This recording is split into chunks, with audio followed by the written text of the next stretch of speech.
What's up, Guam? Dave Delgado here for KUAM Sports. Thanks for watching. Tonight on the show, we're talking youth football with former resident August Sotelo. He's out there in the 808. He's coaching his sons for flag football. Now, youth football here was canceled, but the show must go on, and a pair of local boys is going to be able to showcase their skills out in Hawaii. Check it out. August Sotelo is one of 4 coaches on the Kapolei Bad Boys flag football team coaching staff. The team competes in the Play Sports Hawaii League.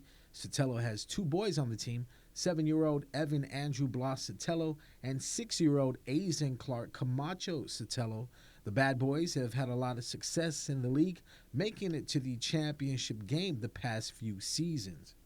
Well, since COVID, I think there's a total of 9 teams right now since COVID. So it's a slow start since then. But prior to that, we had like 18 to 19 teams. But, people are just getting back into it. Very competitive, actually. You got to practice to actually play. The team must practice in order to compete. They're quite aggressive, actually, but it's fun.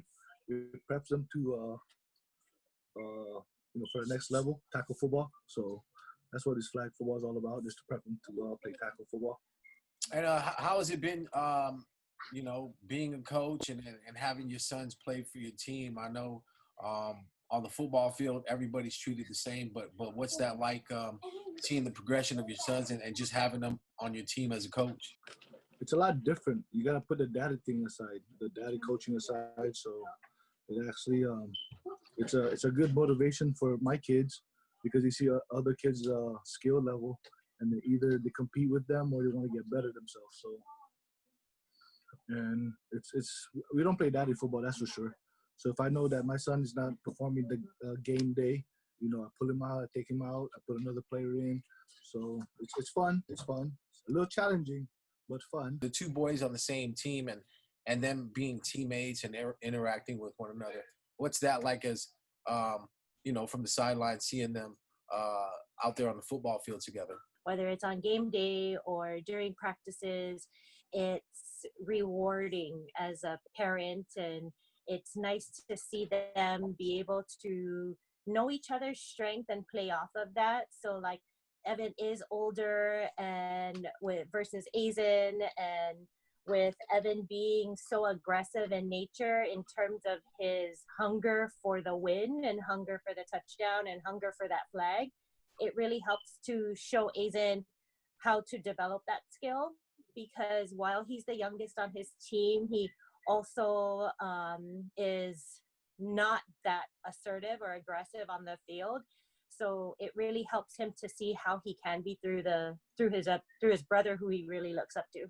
I know the goal is to eventually make it to the championship, but besides football, you talked about as a coach and as an organization, the main thing is just teaching these young kids life lessons, whether it be in the community and stuff like that, right? So what are some of the things that as coaches you guys try to implement besides the football side?